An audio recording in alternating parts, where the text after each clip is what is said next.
Good morning, you guys. Welcome to today's video. Getting us an early start on the Savoy for today. We have lots and lots to do. We've already made we've made so much progress so far. Just about everything is out of the engine bay except for the harness itself, the clutch cable, the throttle cable, and that's pretty much all that's left. Once the goal for today is to hopefully get the car pushed out to there, get the pressure washer, and go through and clean as much of this as possible. I'm hoping that under all this dirt and all this nasty stuff is a color that looks similar to this. I'm hoping, if not, probably end up painting the entire engine bay, but fingers crossed that majority of this actually has some nice colors to it. But let's get started. I gotta say, I'm pretty sure pulling the fuse box and the harness and all the stuff off the backside of it is probably my least favorite thing to do because I don't like working under the dash because it's a pain. But I'm actually gonna pull the entire fuse box out of this one because I was having issues before. So I'm gonna try swapping a new one later on when we put the engine back in.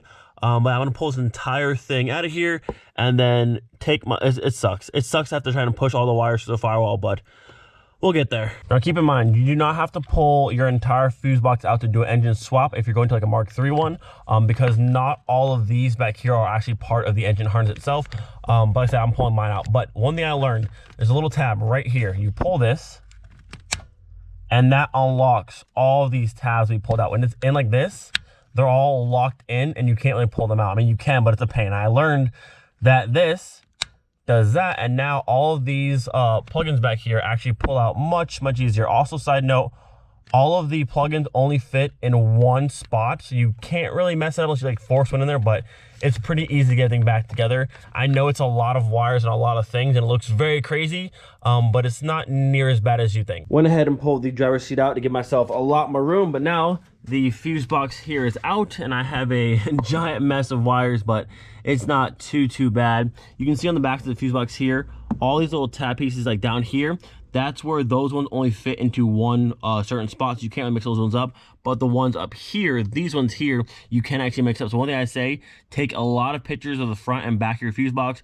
That way you know where things go when you put it back. Now granted, a lot of this I might not use going to the Mark IV engine, but still, you want to know where everything was originally. Now the real fun begins, because now we have to feed all of these plugins and stuff through this tiny little hole.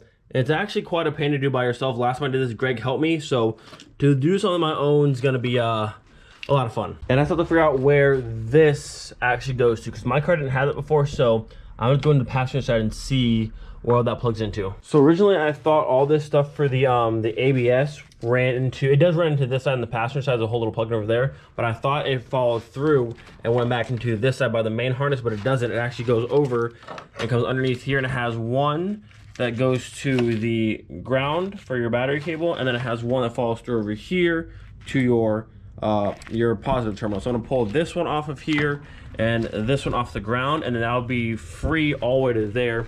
And then inside here on the passenger side, I'll show you, because my car didn't have this.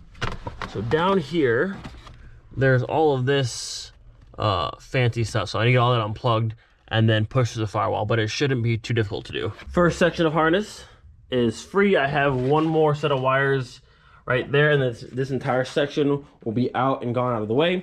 Now, the best way to do this and get it out of here is to go into the car and see where this bundle of wires comes in, and then do your best to untangle each one that needs to get pulled through the firewall. That way they're not all stuck in a mess of wires on there. Now, it's much easier with two people to have one person out in the engine bay pulling and one person guiding these out. But if you're by yourself, you kind of have to do both sides on your own, which it is possible. It takes a little bit longer, but one side done, one more to go. I gotta say, I truly hate laying on my back under the dash. It sucks, makes my head hurt, but I think I got them all. I think. Is that all? Hey, don't be stuck, get out of there. Yes. Yes, get out of there. Look at that. That's it. Now, I've never pulled this giant block one off before. This car's a 94 versus my 97, and there's just a lot more things on this car that my car didn't have, like the ABS and a lot of kind of extra harness over there. And I don't remember pulling out a giant one like this that goes to a relay, but either way, I believe. Are we free? Are we free? Yes. Oh, yeah. There it is. So all of this harness, I won't send that one because I'm deleting the ABS, but all of this harness plus the Mark IV harness, the engine and the headlight harness will all get sent to Eurocraft, and then they'll make me one plug and play harness to go from all this stuff that plugs into the Mark III fuse box, and then this will be converted to plug into the Mark IV engine, which is super, super cool. So this will be shipped out soon. All right, so I've been trying for like 30 or so minutes to get this ABS harness out, and once it's to the firewall, I cannot find where it goes back over there. Because I've been trying, I'll show you what I've been trying to do. I've been trying to go through and follow it through. There's so much stuff that's in the way, and I'm just about over it. So I'm coming out here, I've torn apart a good amount of things. So this is where your filter comes in right there, but I don't know if you can see it there or not. Let's see, hold on. It's super hard to see. But way back over there, I can see where the harness comes through, but I can't find it over here. And like to go behind like this stuff over here, you can't see it over there. So I think I have to pull this entire thing out. I just don't care to pull that entire thing out. So what I'm gonna do, I'm probably just gonna cut those wires clean off. I'll show you up here. I'm probably just gonna go right over here, chop right there, plug the hole, call it a day, because the only thing that's on this harness is all the stuff for that plug-in, this plug-in, this plug-in, and then 2 connections for the ABS sensors. But I'm going to delete this entire thing because it looks super, super ugly. And I was watching a video of a guy who just did an ABS delete on his car. You have to change this one here. So all these are 10 mil, 10 mil, and 10 mil. The fourth one here that goes to the rear of the car is a 12 mil. So he cut this one off and swapped it to a 10 mil to fit into the non-ABS brake master cylinder. So that's what I have to do, and that's also extend one of them. So this one has to get swapped to a 10, and maybe it's this one. You have to extend one that's not quite long enough. Maybe it's this one. I don't know, but it'll be worth it because this looks ugly. I want this out of here, and I'm gonna chop this off and get it out of the way because I don't know where it goes, and I'm tired of looking for it. We are just about ready to push the car out and start cleaning everything. Brake boosters out, clutch cable, throttle cable, all of that stuff is out of the way. Harness for the ABS is gone. Last 2 things, I'm gonna pull both the fenders off so we can wash underneath there. I had to pull this heat shield off, and I think after that, that is everything. It's actually gone by pretty quickly. So pulling fenders on a Mark III is pretty straightforward. There's 1, 2, 3, 4 on top. There's 2 here, 1 in the front, and 1 right here where the bumper would go. And then there's usually, I think, 2 inside here, 1 up top there, and I think there's 1 under all this massive amount of dirt and debris that needs to get out of there. But you can tell, so if you can tell, this fender, it's hard to tell on camera right now, but this fender here doesn't match the rest of the body of the car. It's a little bit more green than teal, and you can tell it's been off because there's no glue. Normally you can't see that bolt. It's covered in like that glue crap they use, but this one's clearly been off before. Dang, boy, she is looking empty. So both fenders are off at this point, and I got about, I don't know, I'd say 3 or 4 pounds of dirt out of the fenders, which is way too much. This is the antenna here. I'm not sure what this is, but as I was pulling the harness out, there's a connector, this one right here, that was taped up and just thrown in the fender well, and I wasn't sure what it was for, but it went to this thing, and I'm not sure what that is. It looks kind of like a horn almost, but I have a horn over there, so I'm not quite sure what this was for. So if you know what this is, let me know. So now with the wheels thrown back on the car, we'll push it out into the driveway and we'll start pressure washing and see how clean everything comes out. I can't see him, but I can hear him.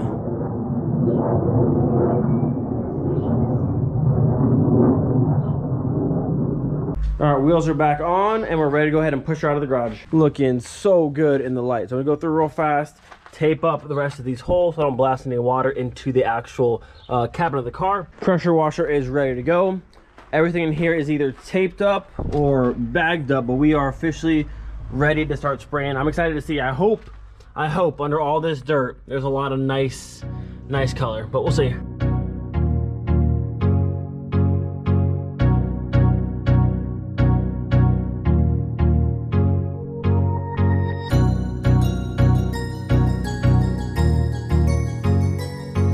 First round down, and it's actually looking really good. So this is just water, no cleaner yet. I just want to hit everything, get the big stuff out of the way. So as you can see, like, this section is really nice.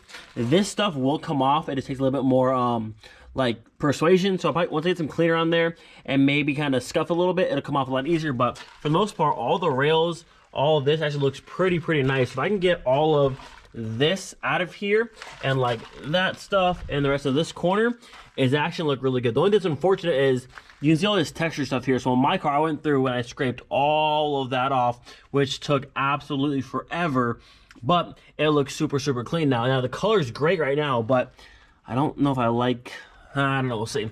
We'll see. I'm gonna get some cleaner in here and try the rest of this stuff out of the way and get all this, and then we'll see where we're at. But so far, the color's looking super nice. So I've gone through and I sprayed all of this and this whole section with some cleaner. I'm kind of letting this sit a little bit, but as you can see, I've been kind of scraping and it's actually coming off, and the paint underneath it's nice. So I gotta be careful that I just lightly kind of push like that and push this stuff kind of back out of the way and not just scratch the paint. But hopefully we can get all of this out here. Probably a bit time consuming, but it'll be worth it. Got a little farther. As you can see, this is actually working really well. I'm not quite sure what this stuff is. It's almost like it was some sort of like protective coating they put over the engine rails, and then all the dirt got stuck on top of it. But now underneath, it's like brand new. So there's still some residue there, but it all comes off pretty easily.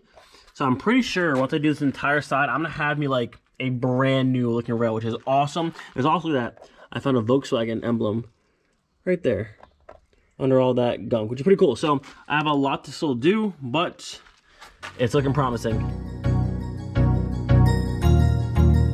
That's good.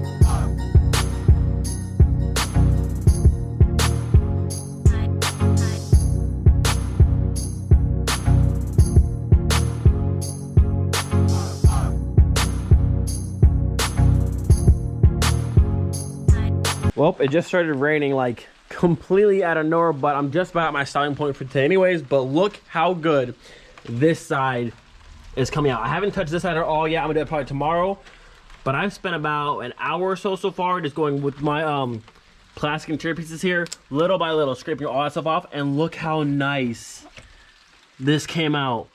Almost all the way down. Some more spots back here to get out, but for the most part, this entire rail, some spots right here, is so clean.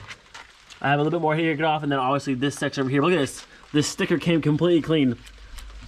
Blasted it right off, which is so cool. So honestly, like, I'm surprised, like, for 1994 factory paint in the engine bay, this is amazing. Like, that is insane to have this paint look that good for as old as it is. So what I'm gonna do now before I finish up for the day, I'm gonna finish this little spot here and this spot there. So for the most part, this entire side is done. Obviously, there's still more to do tomorrow, but what I wanna do is dry it off and get some little quick wax on it real quick and to see if it shines up nicely. All right, are you guys ready for this? Now keep in mind, this is factory paint from 1994. So I did a little quick wax on it, some detail, just to see what it would do.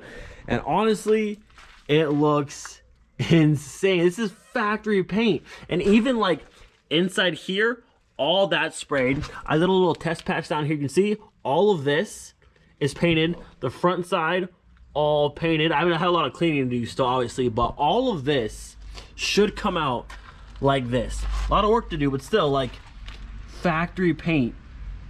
That is amazing. Look how good it looks. Whatever that stuff they had on there before, like all of like this crap they had, I'm not sure what it is exactly, but honestly, it protected this so well. Now there's still a little bit of hazy stuff, some of the that adhesive that's still there, but once I get all of that off, it should all look just like that, and that's awesome. Now I was saying I wanted to go through and get rid of all this sealer here and get it down to like the factory lines, like I did on Miley, but the car had, I think it might be kind of cool to leave it as is. If this side can come out as nice as this side's coming out, I think I might just leave it. Granted, this isn't everyone's favorite look, this kind of texture stuff here, but to have this car be from a junkyard, to have factory 94 paint and have the bay look this good, I think it would be cool to leave it factory.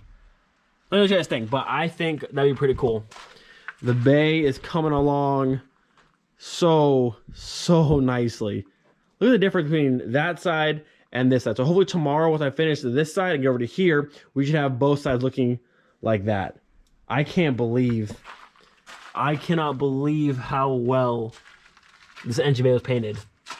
It's just insane to me. I'm gonna push the car back real quick because I want to see the engine bay under the nice bright lights. Absolutely lovely weather we're having today, but The Savoy is back in her resting spot for the night. We'll bring her back up tomorrow. Look at this. Look at this. Now wait for it. Wait for it. Bam. How nice is that? I said you can still see the residue from the adhesive, but once all that is off, look how nice that shine is.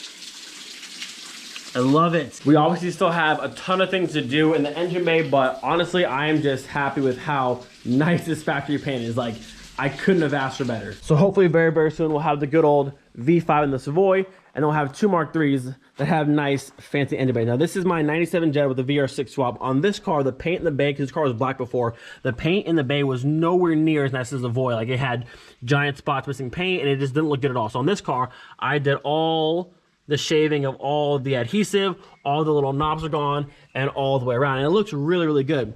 But with the Savoy, that factory paint is just so nice. It almost seems like an injustice to sand all that nice factory paint out of there. Granted, it would look very, very nice and smooth like this, not having all that adhesive there, but something about having like factory engine paint from 94 just seems really cool. So let me know what you guys think. Should we go through, shave it like this, sand the entire engine bay down, repaint it, or leave it as is? Let me know. I'm gonna end the video here. Hope you guys enjoyed. Also just realized the brakes from Miley were supposed to be here today and they didn't show up, so hopefully tomorrow. Hope you guys enjoyed today's video. Hopefully you're enjoying all of the continued progress on the Savoy. We've made a lot of progress in a very short period of time, and it's awesome. And then tomorrow we'll go ahead and finish clean the engine bay and hopefully get everything looking as clean as that side does. Don't forget, be thankful for every single day. We'll see you guys next time. Peace.